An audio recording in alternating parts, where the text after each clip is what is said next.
This is CBC Here and Now.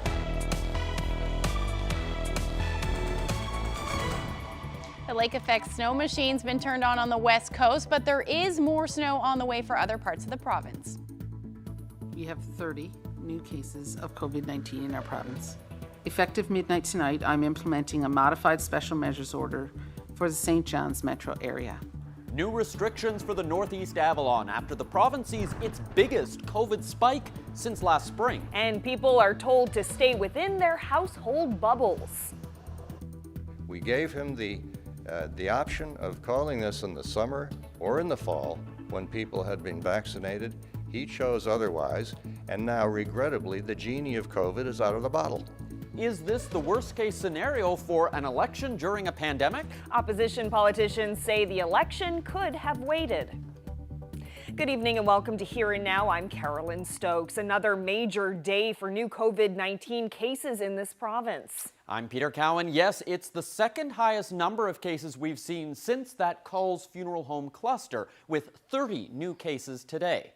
Dr. Janice Fitzgerald has brought in a new special measures order for the Metro St. John's area, a 2-week circuit breaker strategy to try and slow the spread. We're going to break down what that means and what all these new rules are, but first let's take a look at the numbers.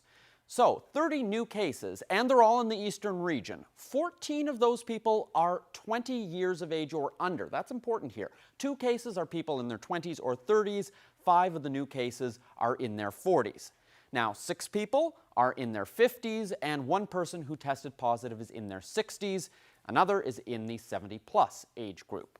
So let's get to those new rules. High schools in the metro area will remain closed for at least 2 days. As of midnight tonight, families in Metro must limit their contact to those in their own household. No more extended bubbles, though single people can bubble up with another household.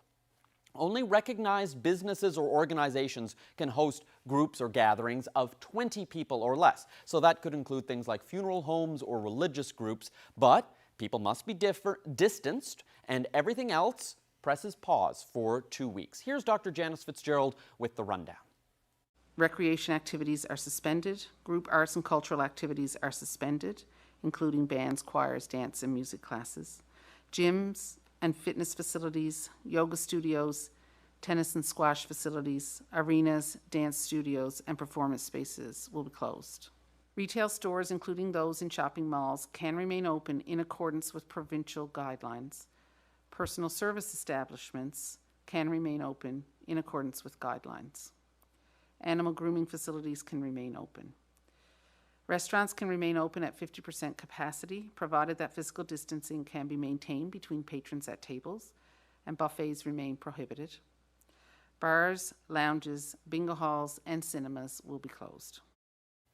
Now, Fitzgerald says anyone who can work from home should do that.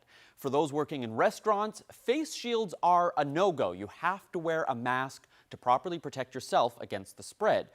Use hand sanitizer, and if you're feeling unwell, stay home until 24 hours after your symptoms have passed. Outdoor activities like walking, hiking, snowshoeing, they're encouraged, provided you can practice safe distancing. Now remember, many of these latest cases are infected students at Mount Pearl Senior High. So why not shut down all schools in the metro area? After all, it's possible households may have children in more than one school. Well, we put that question to Dr. Fitzgerald, who says she's not ruling it out. We have to go by the epidemiology and the evidence, and we have to make decisions based on what we have in front of us. Right now, it appears that most of the cases are within one school, and certainly there's a lot of contact tracing going on, and we are following that closely. But again, we are evaluating this constantly. We will make decisions if the evidence changes in any way. We'll make decisions based on that evidence. So it's evolving. Now, lots of people are getting tests. In fact, a record number of COVID tests have been carried out in this province. 830 have been swabbed since Monday. The health minister says testing and contact tracing does take longer than we'd like, but that public health has significantly more resources at its disposal, more kits, more equipment than there were back in March. Not only are we seeing the second highest daily total since the the cluster at the funeral home, but the anxiety and the fear and the worry that goes with that has returned too. And all of those, as you mentioned, are quite understandable. I think it really is important, though, to emphasize that the fact that our numbers are up indicates that testing is finding these individuals. It is really important because we can't manage this pandemic without identifying cases and advising them how best to manage their problem. We can't just hide and wish this away simply with isolation. So there is lots to unpack and digest, and especially as we head into the next 2 weeks with tighter restrictions on the Avalon. Carolyn and I are going to dive deeper into today's briefing and answer some of your questions, including what Dr. Fitzgerald has to say to those who are worried about whether it's safe to go out and vote. That's coming up on the show. You won't want to miss it. It's in about 35 minutes. Now to post-secondary school, the circuit breaker means Memorial University is making changes at its St. John's campus. It's now suspending all in-person classes. Those will move online. And it's telling all staff who recently went back to the office to now go back home. The change is for the next 2 weeks during the circuit breaker. And as Peter mentioned, 15 high schools on the Avalon were closed today and will remain closed tomorrow. The school board made the call to suspend in-person classes late last night, but some students say not enough is being done to protect them, their teachers, and their families. Cease has more. I think it was smart of them to close the high schools, but I feel like everything should be closed for a 14-day period. Just to make sure. At minimum.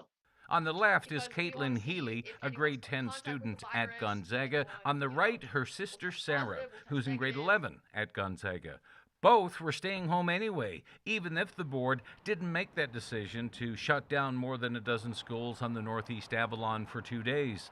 They say they're concerned about bringing something home. I don't feel safe going into a classroom with like 30 to 40 other children and about 20 to 30 of the kids aren't wearing their mask properly. I don't feel safe not being properly socially distanced within those circumstances. Yeah, and where social distancing isn't possible, like they shouldn't, expose us to that. Because just say you went to like, I don't know, the doctor, like you're forced to be 6 feet apart from everyone, or you're forced to like, if you're at, I don't know, like Costco or something, they have markings on the floor. But like at school, like as soon as you walk in there, it just like slips out the back door. The only place where like there's social distancing markers is to the entrances to the washrooms. Yeah, it says stand here if there's a line. They haven't been used once. I've never seen them used once. It's just a mob of people in the washroom. They say the reintroduction of gym sports and tournaments didn't help the situation, and they're tired of being on guard, and they don't think the same safety considerations are being applied to students. It is 100% a double standard. It's like, oh, you can work from home. Yes, do it. Work from home. You have a child, take care of your child. But as soon as it's like, okay, so you're in school. Okay, you have to get on the bus every day with like 40 kids crammed in a bus. And then you have to go to a school where a bunch of people aren't doing social distancing and COVID protocols, which is frankly annoying. Like if I'm here doing my part for trying to keep myself, my family, and you guys safe, then I feel like you guys should be able to return the favor. The school board says as far as more closures goes, it'll take direction from health experts. And if necessary, there is a plan for online learning. We're in a position where the medical advice has served us well, and for those students that are in the grades that are not affected by this, if the medical people feel that needs to be modified, then we're prepared to do so. Stack says his advice for all students is not to vilify anyone affected by COVID and to stay home until told otherwise. Cease, CBC News, St. John's. Well, in response to the cases here, Nova Scotia has brought in a travel ban, which will affect people in this province. Health officials now require any travelers from Newfoundland and Labrador to self-isolate for 14 days upon arrival. That province is experiencing an outbreak, so today we are confirming that anyone coming into Nova Scotia from Newfoundland and Labrador must quarantine immediately for 14 days. I had a phone call with their chief MOH, Dr. Fitzgerald, yesterday. They're dealing with several clusters. She was anticipating this, but I'm not sure she was even anticipating 30 cases. So because of that risk, mostly centered in St. John's, like we responded to when a similar situation in New Brunswick, we are imposing now anybody coming from Newfoundland and Labrador will have to undergo a 14-day quarantine.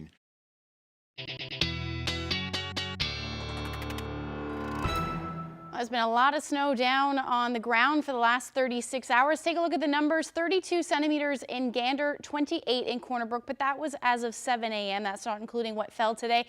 St. John saw 30 centimeters, and then we've got Grand Falls, Windsor, Deer Lake in the 18 to 19 centimeter range.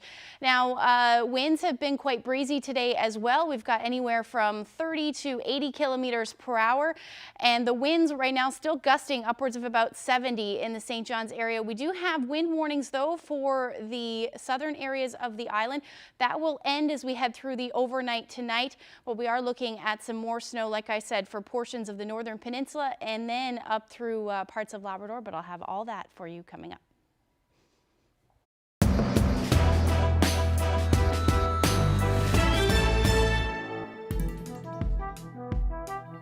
Well, as COVID-19 numbers rise, Newfoundland and Labrador's Liberal leader is coming under heavy fire for calling an election during a pandemic. The Progressive Conservatives say Andrew Furey took a gamble. That has proven to be a mistake, and the NDP fears the worsening pandemic will keep many people from voting. Here now's Mark Quinn has that story for us tonight. I know you have fears and anxieties as well. Me and my family share those anxieties and fears. It's been a stressful, sometimes uncomfortable day for Andrew Furey. He's been the target of a lot of anger on social media and has faced a barrage of questions about his decision to call an election this winter. But Furey's not showing regret. He's defending his decision. There's no great time to have an election. I mean, that's the bottom line. And this was always going to be a COVID-19 election. There's nothing I could do about that. And that's the law. There is nothing I could have done about that. I chose a time when I thought the cases were low. We could have been dealing with this very scenario of an outbreak in a senior high school in September. Progressive Conservative leader Ches Crosby says Furey has clearly made a bad decision. The Premier had a choice, and he chose to call the election now before it was safe to do so. And now the Premier is getting his way, but public health is suffering and is the worse for it. That was the risk he assumed. He also believes this shouldn't be happening. Crosby says politicians should be steering clear of public health briefings during an election. It's giving them a stage now in which to strut their stuff within days of an election vote taking place. It's politically inappropriate, yes. The provincial NDP worries that the rising concern about COVID-19 will hinder democracy. They fear that people in isolation or those who fear going to a public polling station during a pandemic won't be able to exercise their right to vote. I think it's certainly going to make people think long and hard about whether or not they want to go out, given that we do have community spread. So it is a very huge concern, and I think it's going to be very incumbent on the Chief Medical Officer and the Chief Electoral Officer to ensure that public safety is paramount in this election. Last election, the outcome in Western Labrador was decided by 3 votes. It was the difference between a razor-thin majority and the minority government the Liberals formed. With between 1,200 and 1,500 people in self-isolation, critics fear the outcome of this election could be decided by a virus. Mark Quinn, CBC News, St. John's. Well, if you feel like you could use a breath of fresh air, we have a story for you next. It's about some of the toughest winter athletes in the province, people who spend their weekends in the frigid Atlantic Ocean hoping to catch a blast of wind. Yeah, kite surfing is a popular sport in warmer places, but here there's a small crew who ride the waves all year long, no matter how cold it gets. Here now, Zach Gowdy caught up with the group in Conception Bay South.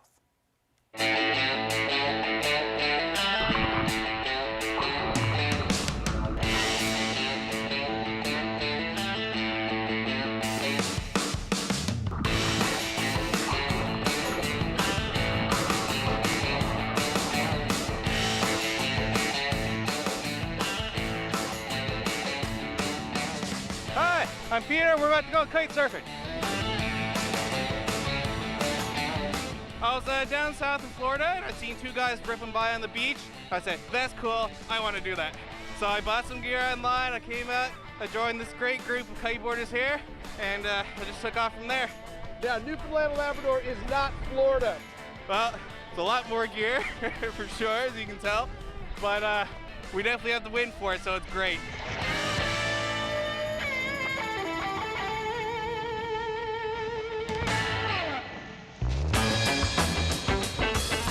If you have skis or a snowboard lying around at home, all you need is a kite and a harness, and you can go out in the winter and cruise around in fields or up mountains and all kinds of crazy stuff. But it's just basically like an engine, using the wind, and you can kind of power a bunch of different activities.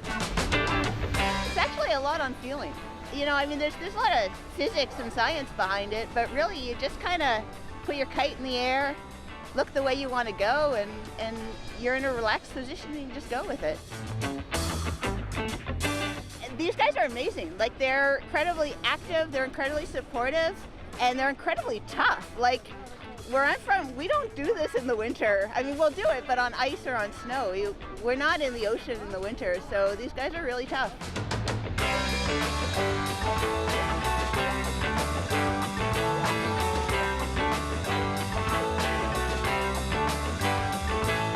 Oh, it's beautiful. When you get launched in the air, everything goes silent. You're focused on the kite, focused just flying through the air.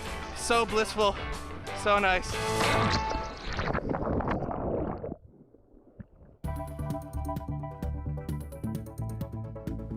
Well, it's a blustery evening out there tonight. We're going to see a break from the snow tomorrow, but not from the winds. Looks like it's going to be fairly windy for most of the week, but I'll have all the details in your full forecast coming up.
This weather forecast is brought to you by Newfoundland and Labrador Tourism.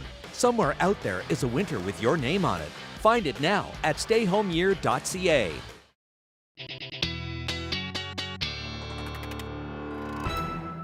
Well, a bit of a wintry day in our neck of the woods today. I noticed the winds were pretty high. I found it kind of hard getting out of my car, getting that door open without losing control of it.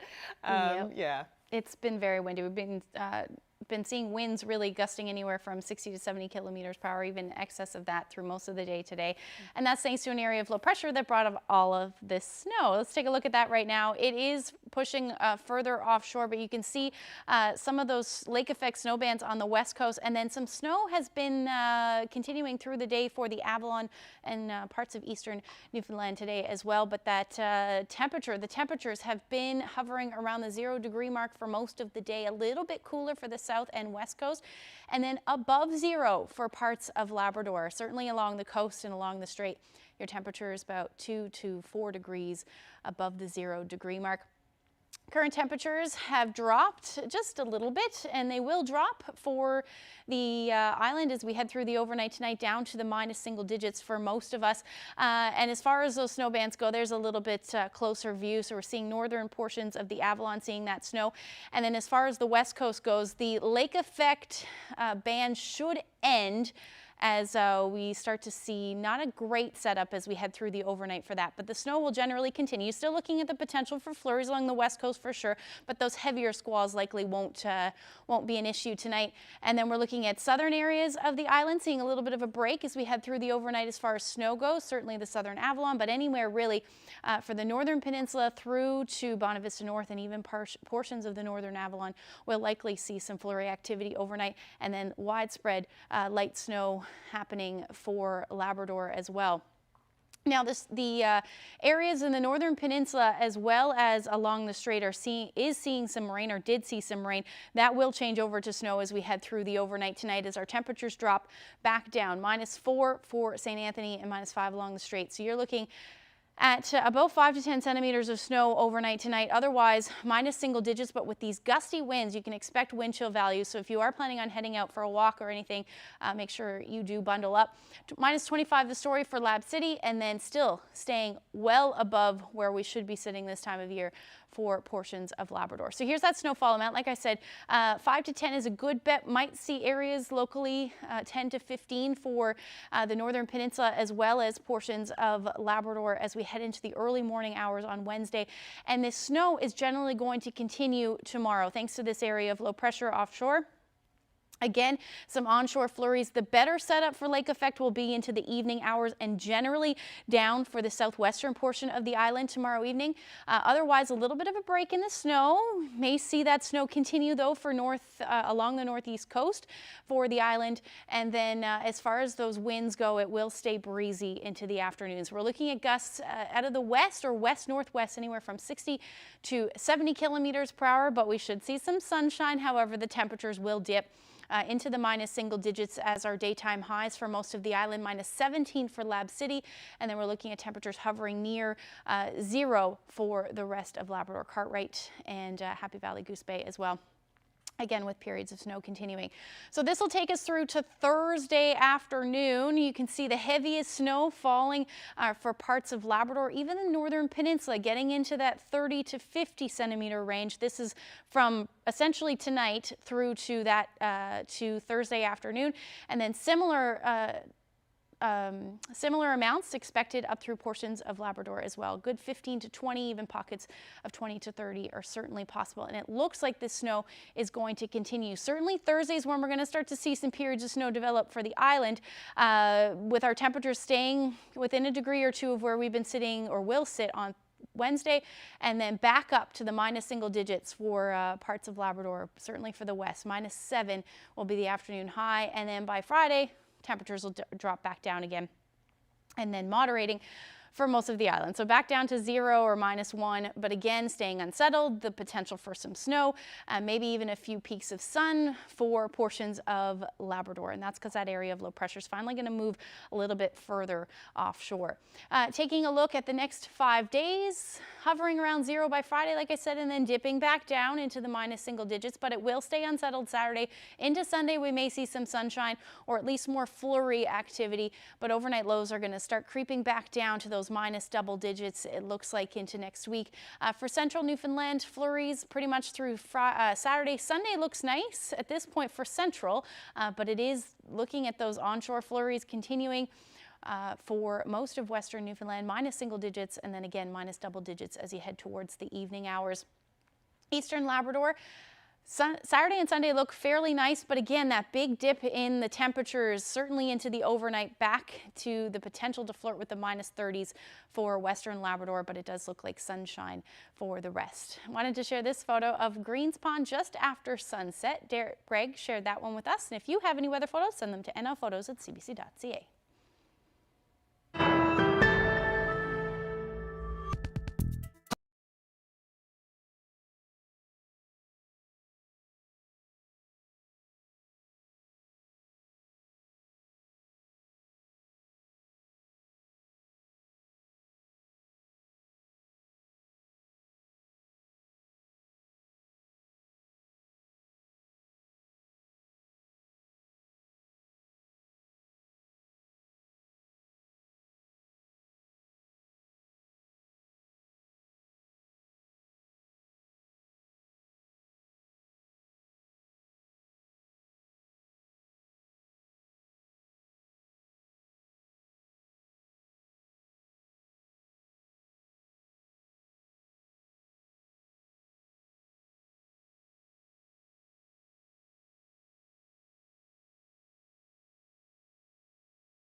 Well, thousands of high school students in the metro area are home today and tomorrow. In-class instruction has been suspended after a slew of new COVID cases.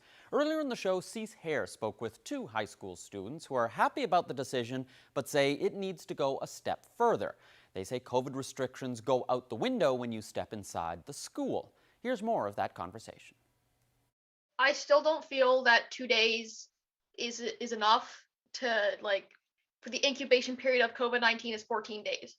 So if someone got exposed to the virus from infected people yesterday, they will still carry the virus to and from school. My friend group was very uncomfortable with the idea of going back to school because we had been responsible in following COVID guidelines all along. There was many peers of ours and classmates and people from other schools interacting with our school who were, completely off the rails with how they were reacting to the guidelines. And instead of, keeping your contacts small, and they're not asking you to not have contact with anybody, but, going to parties with 100 people is a bit extreme right now. The problem lies when there's mass socialization, during a global pandemic where people are spreading the virus back and forth. And it's not worth bringing it home to our families when we could be doing online school. I don't know about you, but I have people in my classes who don't wear their mask properly. I wear my mask over the nose, over the mouth, every single day, 6 hours a day. But there are people who don't wear their mask, they keep their nose out, or they put it around their chin. And frankly, I don't feel safe going to school in a crowded classroom of 35 students. I don't feel safe not being properly socially distanced within those circumstances. And where social distancing isn't possible, they shouldn't, expose us to that. Because just say you went to, the doctor, you're forced to be 6 feet apart from everyone, or you're forced to, if you're at, Costco or something, they have markings on the floor. But, at school, as soon as you walk in there, it just, slips out the back door. The only place where there's social distancing markers is to the entrances to the washrooms. Yeah, it says stand here if there's a line. They haven't been used once. I've never seen them used once. It's just a mob of people in the washroom. I think it was smart of them to close the high schools, but I feel like everything should be closed for a 14-day period. Just to make sure. At minimum. Because we want to see if anyone's come in contact with the virus, if anyone, will test positive, will test negative. Yeah, I don't think that's an unreasonable ask to be protected whatsoever. We just want to be safe. Joining me now is the head of the Newfoundland and Labrador Teachers Association, Dean Ingram. Thanks for being here. Oh, thanks for having me on. Based on the information that we have and the spike in the number of cases, do you think that all of the schools should close? Well, when we hear the increased numbers such as we did, it's concerning for everyone. It's concerning for parents, it's concerning for students, and it's certainly concerning for our members and everyone who works in the school system. That being said, Dr. Fitzgerald made reference to the concept of a 2-week circuit breaker. And I think there's a question that has to be asked, is that how effective can this 2-week circuit breaker be that Dr. Fitzgerald announced to close our gyms, to close our bars, all kinds of public and private venues if we're leaving all of our schools open? The reality is we know that our schools are where communities come together. Every workplace, every family, every community group, every aspect of the greater community comes together through our schools. We know that the schools throughout the metro area, from K to 6, K to 9, our high schools are all interconnected in so many different ways. So if the intent is to have a circuit breaker to basically provide a break to allow this outbreak to be contained, how effective can that circuit breaker be if we're leaving the primary place where our community come together open? How much interaction is there between different schools and the different students at the different schools, even just in the last week with sports and group activities, that sort of thing? There's a whole host of ways that schools interact, from having siblings in different schools to having community groups, be it a sports team. Hockey NL made a decision to cancel all activities east of Claremont for this reason. We know that students interact with their peers on a daily basis, both within and outside the school. This is one of the reasons why I would suggest that the decision is made to close all high schools. But the question becomes, if we're leaving a significant portion of our school communities open, can the circuit breaker be effective? I find it interesting that every time a rise in cases occur, we see tightening of public health measures everywhere except in our schools. We've been raising these concerns since July, that with the communities coming together through our schools, why is it that we have differential measures in our schools and everywhere else? I know that we protect our schools by protecting our community. I'd argue that we protect our communities by protecting our schools. We've heard that some parents are keeping their children home out of fear. Do you know of any teachers who are staying home for the same reason? Well, I wouldn't know specifically if that's the reason, but I do know that teachers are parents as well. Teachers have their own students. And yes, I've received outreach for a number of teachers. In fact, I'm just glancing at my email list here now, and I've received well in excess of 20 emails in the past 2 hours since the press conference this afternoon from teachers concerned about what they're going to do with this dynamic. Teachers are legitimately concerned. I've had reports that attendance in our Metro St. John schools throughout was very low today, including those schools that remained open, and I'm not surprised.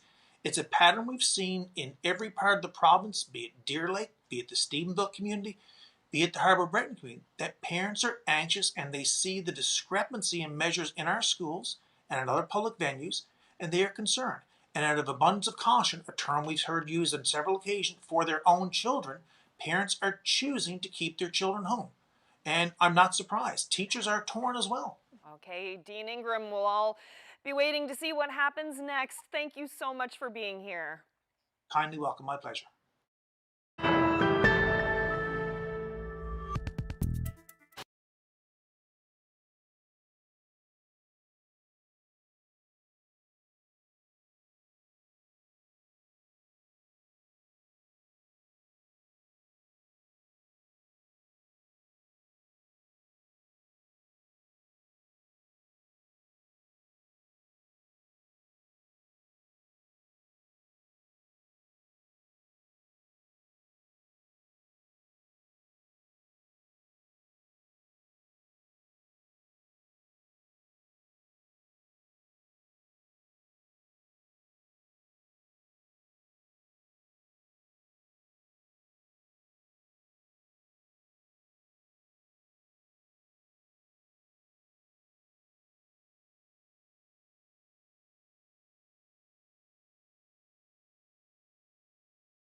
Okay,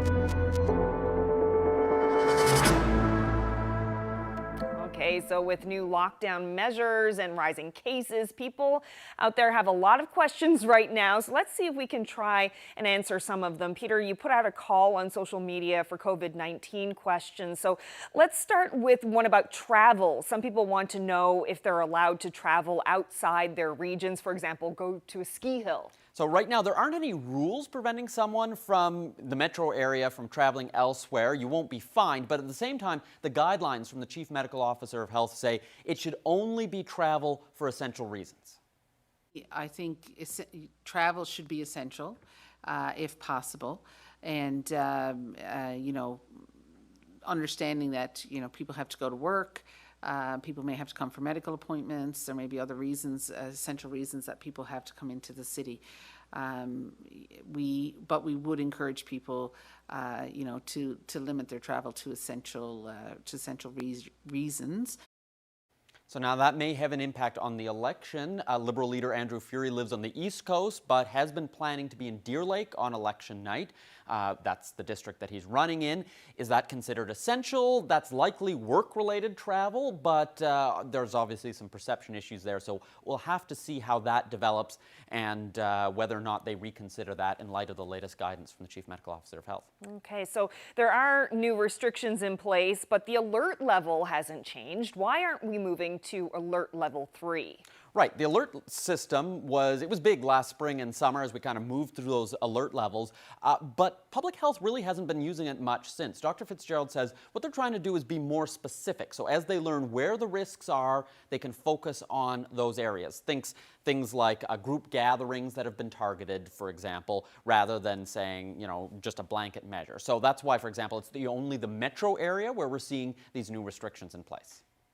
What we're trying to do is give a localized, contextualized response so that we can reduce the risk as much as possible while minimizing the societal disruption as much as possible.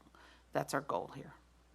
Yeah, so the only issue with that, of course, is it makes it a little more confusing because at least with the alert levels, people kind of knew what they could do, whereas now you're having to be very specific, like yoga studios, they're not allowed, have to go through all those specific measures. What about churches? Well, yes, as long as it's 20 people or fewer, things like that. So, but that avoids having to sort of have blanket things where they may shut down things where health officials don't feel there's a risk.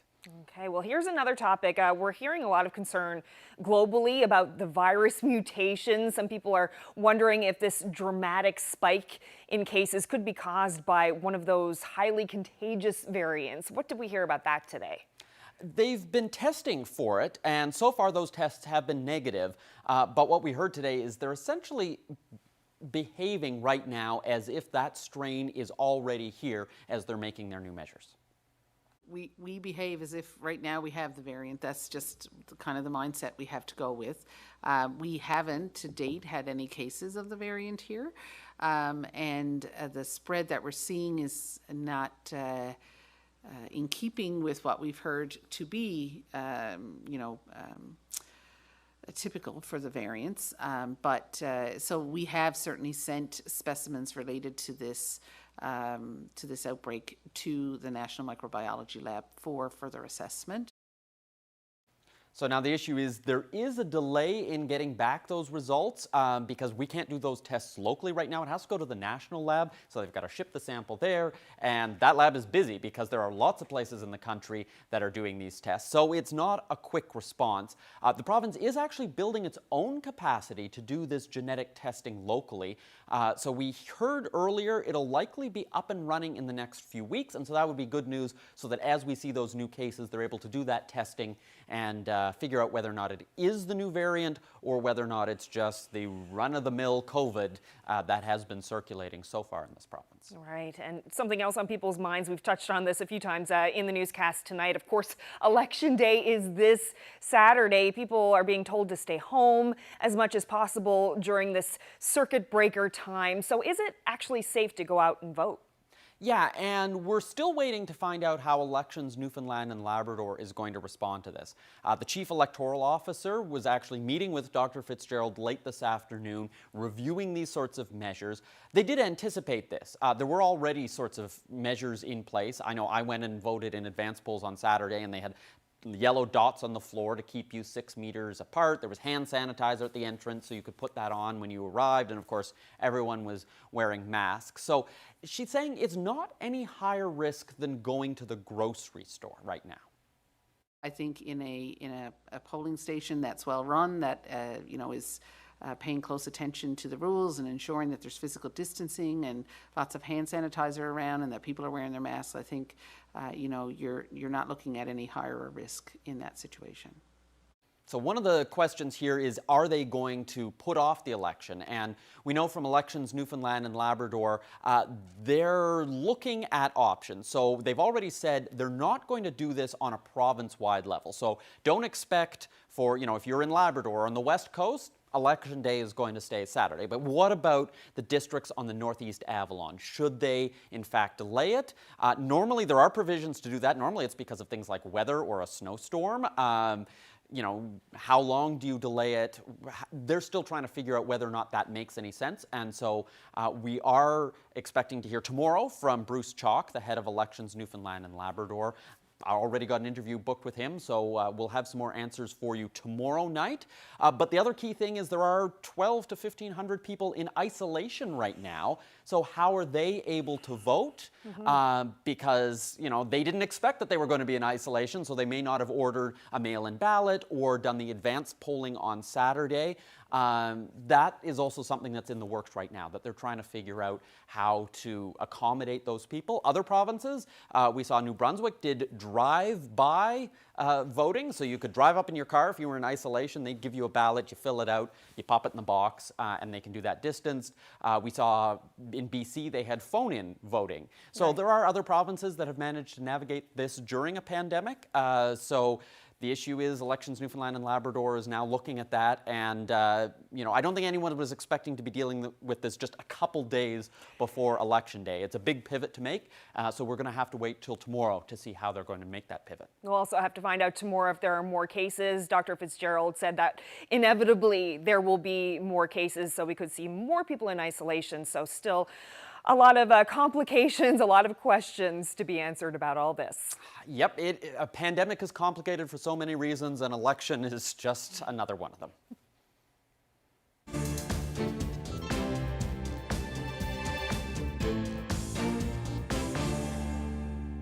Well, to some national news now. Some self-employed Canadians caught up in the confusion over COVID-19 emergency benefit eligibility are being let off the hook.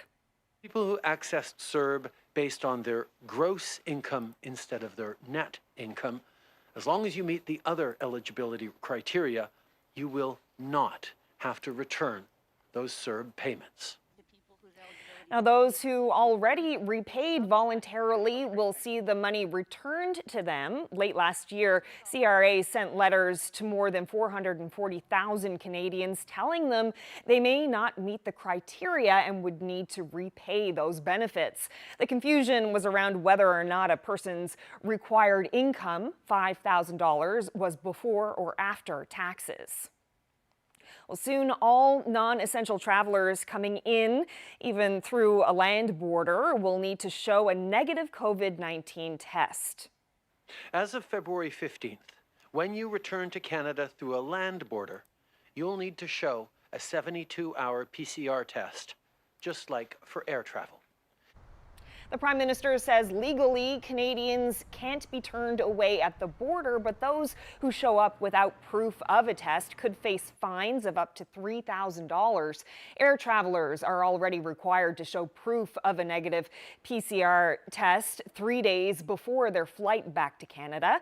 This is in addition to the mandatory 14-day quarantine period for all non-essential travelers. The World Health Organization continues to warn about the dangers of so-called vaccine nationalism. Rich countries getting access to vaccine at a much higher rate than the poorer ones. But regardless of how quickly vaccinations take place, one expert says we're just going to have to learn how to live with the virus. Vaccinate as many people as possible and really take an infection that, quite frankly, can be, we all know, can cause severe disease and severe illness, and take a potentially lethal illness and shrink it into a much more manageable illness. Of course, no one wants to get this. We should still be taking steps to prevent ourselves from getting this. But we also have to be realistic that this is not going to be eradicated. This is going to be on Earth for a long, long time. The WHO says 75% of all vaccines have been deployed to just 10 countries around the world, and that includes Canada. More than 2.3 million people have died since the outbreak began just over a year ago. Looking south of the border now, Donald Trump's historic second impeachment trial began today in Washington. The former U.S. president has been charged with inciting the deadly mob attack on the Capitol on January 6th as part of an attempt to overturn the election he lost. The CBC's Ellen Morrow reports. Disturbing video of the January 6th attack. More than 10 minutes long, the Democrats opening evidence as Donald Trump's second impeachment trial began.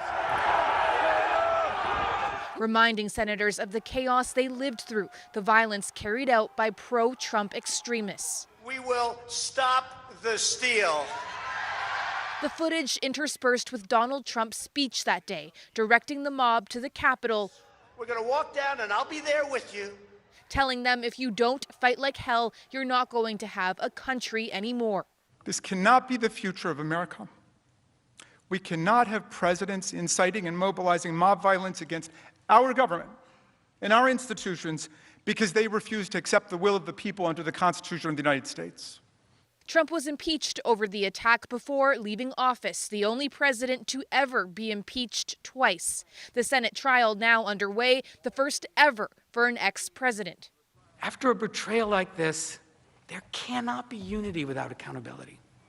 Despite Trump's baseless claims of election fraud, his legal team argues he is not responsible for the violence of his supporters. Trump's words, they say, covered by the First Amendment. It's not an accident that the very first liberty in the first article of the Bill of Rights is the First Amendment, which says Congress shall make no law abridging freedom of speech. They also claim the trial is unconstitutional, with Trump no longer in office. The trial is expected to last about a week. For Trump to be convicted, 17 Republican senators would have to side with the Democrats. Unlikely. Everyone makes mistakes. Everyone's entitled to a mulligan. Still, the Democrats argue the trial puts them on the right side of history, an attempt, they say, to restrain future presidents from similar inflammatory rhetoric. Ellen Morrow, CBC News, Toronto.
We never had a grasp on the seriousness of the situation. I went through really bad post-traumatic stress. If someone's steered, I'd say, would you like to ask me what happened? We check back in with people who have faced some major life challenges. It was transplant coordinator saying, we've got a kidney for you, and you got to get to Halifax. It's frustrating at times, but like anything, everyone has challenges in life. This is my story. Stay tuned for new episodes on Here and Now. And this is my story. CBC Newfoundland and Labrador is your home for election night coverage. We'll bring you expert analysis and reports from communities across the province. We'll be with you until the results are in. Join me, Peter Cowan, along with Carolyn Stokes and Katie Breen on election night. It all starts at 7:30, 7 o'clock in most of Labrador on TV, radio, CBC Gem, and online. For the latest election news, visit cbc.ca/nl.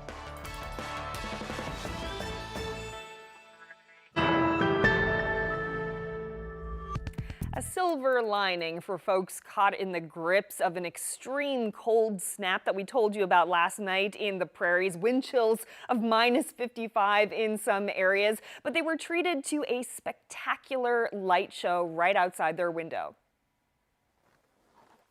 Wow. Here's a look at the northern lights over Pine House Lake, Saskatchewan. And while it may look like a time lapse, the stunning images were actually captured in real time. Wow. That is incredible. Someone must have been whistling to get those northern lights to be dancing like that. Or their zipper, use your zipper. That's what they used to tell me anyway. Really? Yeah, when you're outside and you use your zipper, I guess it calls on the northern lights. I've seen that just a few times. Beautiful. Oh, I've never Dancing seen like them. that. It's on my bucket list. I would love to see something It like almost that. makes you a little bit emotional when you see them dancing like that. It's spectacular. That is a great. Out of this world, but yeah. Quite literally out of this world. Yeah. Solar radiation. Just gorgeous. Absolutely. Well, quick weather recap. Yeah. What's on the go? So we're going to see a little bit of a break in the snow tomorrow for portions of the island. Let's take a look at the future tracker. So this is tonight. The lake effect snow band should end as we head through the overnight on the west coast, but you're still looking at some flurries and then light snow or moderate snow at times for the northern peninsula as well as Labrador. And then as we head through tomorrow, some sunshine, and then the snow will move back in for areas along the west coast and then up through portions of Labrador as well through the day. Temperatures tomorrow will be in the minus single digits, but breezy again through the day. We're looking at west or west northwesterlies anywhere from 60 to 70 kilometers per hour. Those well above normal temperatures continuing for coastal Labrador, hovering around the 0 degree mark. And as we head through Thursday morning, this is what the snowfall totals are looking like. Well, it just went away, but it's looking like 20 to 30 centimeters for portions of the northern peninsula as well as southeastern Labrador. And then we'll start to see some snow move in for us, at least the rest of the island through Thursday. That's when the snow will move back in. So windy conditions also expected over the next couple of days. I gotta say it's unusual when the forecast tomorrow has Happy Valley Goose Bay being warmer than St. John's the coast in the of middle Labrador. of Very the winter. different, yeah, very different.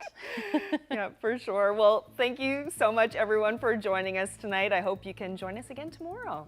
Absolutely. More COVID news. We're staying on top of it. As always, you can check out the latest on our website, cbc.ca/nl.